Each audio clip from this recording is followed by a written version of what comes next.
Assalamualaikum warahmatullahi wabarakatuh. Selamat malam semuanya. Balik lagi sama kita di Kerdils Oke, Podcast. dan dengan aku Dini Setia Marwa dan aku Amelia. Oke, jadi malam ini kita mau bahas apa nih Kak Amel? Malam ini tuh kita mau bahas sesuatu yang sangat penting nih di era digital saat ini nih. Kita mau bahas tentang komunikasi multimedia dan etika profesi di zaman digital saat ini. Tuh, biar semua kalian tahu apa itu komunikasi berbasis multimedia dan etika profesi. Jadi kita bahas malam ini, oke? Langsung aja ya, kita ke pertanyaan pertama nih. Aku Oke. mau nanya nih sama Kak Dini. Oke. Apa sih yang dimaksud sama komunikasi berbasis multimedia? Dan bagaimana hal tersebut berperan dalam membangun etika profesi di era digital saat ini? Oke, kalau menurut aku sih komunikasi berbasis multimedia sekarang itu mencakup sama audio, video, animasi, lalu ada gambar, format media, dan banyak ya sebenarnya komunikasi multimedia itu. Cuman kalau misalnya kita sambung ini sama etika profesi, itu komunikasi multimedia sangat berperan penting sekali sih, karena dia bisa mencakup ke audiens tentang bagaimana gambaran etika profesi tersebut, lalu tanggung jawab dan nilai-nilai yang perlu dijaga dalam konteks etika profesi itu, penjagaannya seperti apa, itu penting sekali sih Kak Amel. Oke, seperti itu ya kurang lebih ya. Lalu ada pertanyaan juga nih buat Kak Amel ya. Boleh. Pertanyaan selanjutnya itu, seiring dengan pesatnya perkembangan teknologi digital sekarang nih, gimana sih caranya kita menjaga etika dalam komunikasi berbasis multimedia di dunia profesional? Oke, jadi bagaimana ya caranya kita untuk menjaga etika di dunia digital saat ini? Ada beberapa hal yang aku ketahui ya sebagai aku pribadi nih. Pertama, yaitu kita harus mengenali, terus juga harus mematuhi pedoman dasar dari etika profesi tersebut. Kemudian kita harus bisa menggunakan bahasa yang sopan, terus juga santun dan profesional. Terus juga kita harus bisa menjaga kerahasiaan atau privasi sebuah perusahaan yang sedang kita kerjakan pada hari itu. Terus juga kita harus menghindari penyebaran informasi hoax atau informasi palsu.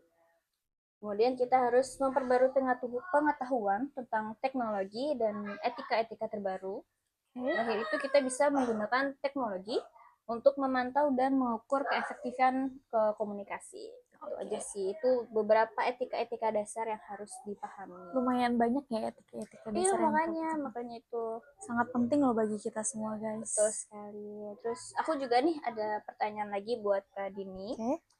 Bagaimana peran media sosial dan platform dalam membentuk persepsi publik tentang etika profesi? Apakah ada resiko yang perlu diwaspadai? Mencakup peran media sosial dan platform digital dalam membentuk persepsi publik tentang etika profesi ya. Media sosial kan cakupannya sangat luas ya. Dia bisa menjangkau halayak lebih luas, lebih dalam, lebih jauh, seperti itu. Lalu kalau misalnya kita sangkut pautin itu ada banyak contoh-contohnya perilaku etis atau tidak etis dari para profesional. Kalau misalnya di media sosial, jadi kita tuh harus berhati-hati dalam menggunakan media sosial juga, terutama dalam mencakup etika profesi. Nah, ini bisa mempengaruhi bagaimana profesi tersebut dipandang oleh masyarakat luas. Jadi kita benar-benar harus hati-hati banget sih, karena lebih bijak lagi dalam menggunakan media sosial seperti itu. Betul Terus banyak juga resiko yang perlu diwaspadainya nih, kayak pencemaran nama baik, lalu ada disinformasi. Terus kadang kan dimana ada konten yang lewat di media sosial kita itu belum tentu benar atau enggak juga kan. Jadi kita benar-benar harus bijak ya guys, sekali lagi. Itu aja sih guys. Oke, terima kasih Kak Dini. Itu beberapa hal yang harus kalian perhatikan ya dalam bermedia sosial dan di platform digital. Iya. Nah, lalu ada pertanyaan lagi buat Kak Amel guys. Tenang, masih kita tanya-tanya nih Kak Amel sekali lagi ya. Lalu pertanyaan selanjutnya nih. Dalam konteks pekerjaan, bagaimana seorang profesional harus menanggapi tantangan etika yang muncul akibat penggunaan teknologi digital dalam komunikasi?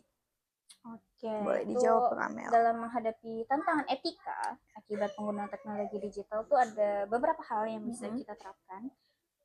Pertama kita harus mengenali dan mematuhi peraturan di perusahaan tersebut secara profesional, terus melakukan analisis etika sebelum memulai atau sebelum mengambil sebuah keputusan.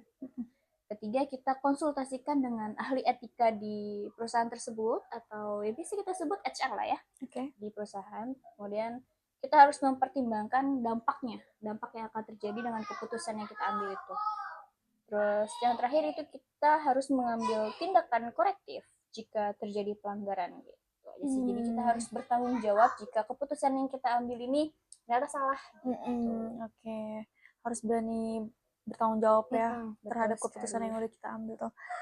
Jadi nih aku ada juga nih satu pertanyaan terakhir nih untuk Kak Dini gitu kan. Oke, guys. Malam ini kita akan bertanya tentang apa saja tantangan terbesar dalam menjaga integritas profesi melalui komunikasi berbasis multimedia di era digital. Terus bagaimana cara menghadapinya? Oke. Ada beberapa hal sih ya seputar tantangan terbesar dalam menjaga integritas profesi melalui komunikasi berbasis multimedia. Hal yang pertama adalah ketidakakuratan informasi nih guys. Kan informasi itu sekarang ini sangat cepat menyebar ya. Terus bisa jadi itu nggak akurat atau jadi bisa merusak reputasi dari profesi tersebut seperti itu. Lalu yang kedua ada perubahan cepat dalam teknologi. Nah, sekarang kan perkembangan zaman itu semakin cepat ya. Jadi dari kita sendiri juga kadang tidak tersadari gitu. Jadi kadang profesional tuh seringkali nggak siap gitu menerima percepatan teknologi tersebut. Jadi dia dapat menambah kompleksitas gitu dalam komunikasi dan membuat etika profesi itu lebih sulit lagi dijaganya seperti itu. Lalu ada kesenjangan pemahaman etika digital. Nah, etika digital ini kan ada tradisional juga ya. Jadi kalau misalnya etika digitalnya sekarang itu dia lebih sulit untuk apa ya kadang tidak jelas, masih simpang siur atau segala macam seperti itu. Nah, cara menghadapinya ini ada sebenarnya yaitu dilakukan dengan cara mengembangkan kebijakan informasi, eh, kebijakan komunikasi yang lebih adaptif terhadap perubahan teknologi gitu. Terus melakukan pelatihan etika digital dan memastikan adanya kontrol dan audit terhadap informasi yang beredar di media digital untuk mencegah kerusakan reputasi gitu. Jadi kita harus benar-benar lebih bijak lagi dalam berkomunikasi yang berbasis digital ini. Sekali lagi kita harus berbijak, harus punya tanggung jawab dan lebih bijak lagi dalam mengelola media sosial. Seperti itu beberapa cara untuk kita menghadapi bagaimana integritas profesi di era digital saat ini. Betul. Itu ya. Oke, mungkin itu beberapa pertanyaan yang bisa kita sampaikan dan beberapa jawaban yang mungkin bisa untuk dijadikan pelajaran untuk kedepannya. Semoga dapat menambah ilmu dan wawasan buat kalian semua juga. Oke, kayaknya sekian cukup dari kita ya. Kita izin pamit dulu. Nanti kita ketemu lagi di next episode dengan pembahasan yang lain. Dadah. Oke, dadah. Selamat malam. Assalamualaikum. Selamat malam.